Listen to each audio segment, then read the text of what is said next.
Story 1. Okay, so I need to start by saying I'm not someone who goes looking for problems. I'm not paranoid. I don't read into things. And before this happened, I'd stayed in probably a dozen Airbnbs without a single issue. I say that because when I tell people this story, the first thing they ask is how I even noticed.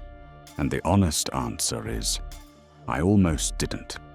My boyfriend and I booked a one-bedroom apartment for a long weekend. Good reviews, nice photos, decent price. We got there on a Friday evening. He was sorting the TV out and I was unpacking, and I noticed the clock on the bedside table. Digital clock. Nothing weird about that. Rentals always have them. But I picked it up to move it slightly, and it was heavier than it should have been. Not dramatically heavier, just wrong. Like when you pick up a TV remote that still has the batteries in versus one that doesn't. That kind of wrong. I put it down and didn't say anything. I genuinely thought I was just being weird about it and needed to relax. Then I looked up at the smoke detector on the ceiling above the bed, and there was a small dark circle in it that I couldn't explain. I've seen enough TikToks about hidden cameras to have a rough idea what a pinhole lens looks like, and my stomach just sank. I stood on the bed and got my phone torch right up close to it, and I still couldn't say for certain, but I also couldn't or talk myself out of it. Something about it just didn't look like a normal smoke detector. I told my boyfriend quietly, and he started looking around without me needing to explain much. Within a few minutes, he was pointing at the charging hub on the dresser. Normal thing to have in a rental. Multiple USB ports. Nothing suspicious on the surface. But one of those ports had a lens behind it.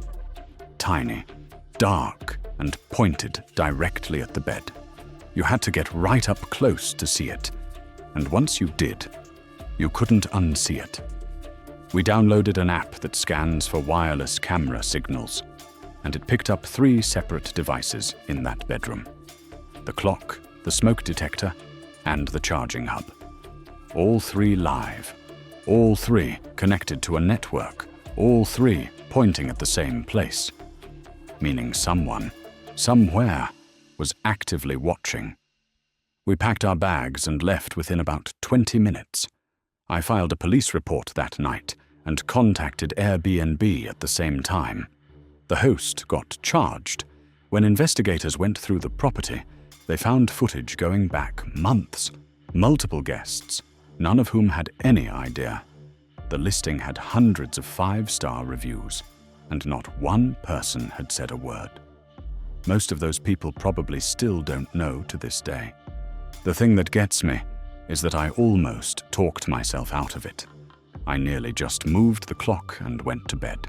Story 2. My partner and I booked a private cottage in the countryside for a few days. Secluded, pretty, exactly what we wanted. The host had been quite chatty in the messages beforehand, but that didn't bother us.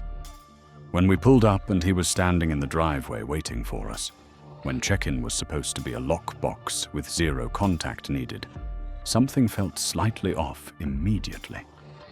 We smiled, got our bags, and got on with it. He gave us a tour that lasted nearly an hour.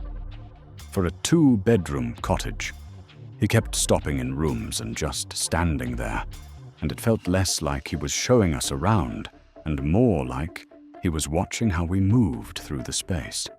He asked what our plans were each day, what time we usually went to bed, whether anyone else was joining us. We answered everything and told ourselves he was just one of those overly involved hosts who doesn't understand boundaries. Next morning, he came back to check the water pressure. He was in the bathroom for a weirdly long time, and we could hear him moving around and couldn't see what he was doing from the kitchen.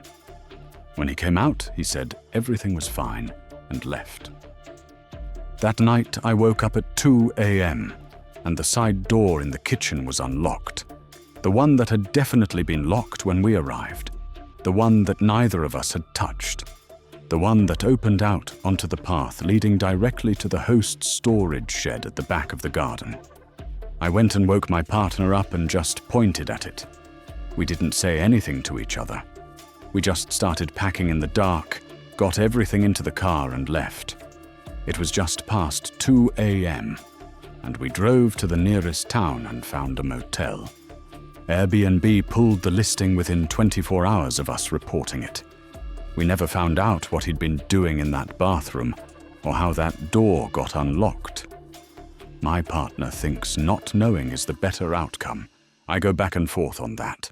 Story 3. I have stayed in a lot of Airbnbs alone. I travel for work fairly regularly, and I've never once had an issue. So when I booked a ground floor apartment in an unfamiliar city, I genuinely did not think twice about it. I checked in around 9 p.m., had some food, watched something on my laptop, went to bed around midnight. I was asleep within about 10 minutes. I woke up at 3 a.m., and I just knew something was wrong before my brain did. I lay there completely still and tried to figure out what had pulled me out of sleep. And then I heard footsteps. Not upstairs, not outside on the street. Inside the apartment. I convinced myself it was the building settling. Old buildings make noises. I was somewhere unfamiliar. My brain was probably just filling in sounds that weren't really there. And then the door between the bedroom and the hallway shifted, just slightly, like someone had pushed it gently from the other side and then stopped. And then I heard breathing on the other side of the door. Not muffled, not distant. Right there, close enough that it was unmistakably just behind the door frame. I grabbed my phone, turned the torch on, and threw the door open. There was a man standing in the hallway. We stared at each other for maybe 1 second, and then he bolted straight through the living room and out the front door, and he was gone. The front door hadn't been deadbolted, because the key for the interior lock was missing when I checked in, and I'd just assumed that was normal and didn't ask about it. That's the part I keep coming back to. I noticed it and I let it go. Police came and took a report. The apartment had a second key that had never been recovered from a previous tenant before the current host took over the listing. The guy in my hallway was never identified or found. The host refunded me, and Airbnb covered the hotel for the rest of the week. But none of it touches the part where you are lying in the dark in a strange place, and you hear someone breathing through a door 3 feet away from you. That just lives in you now, whether you want it to or not. If you enjoyed this video, don't forget to like, comment, and subscribe for more.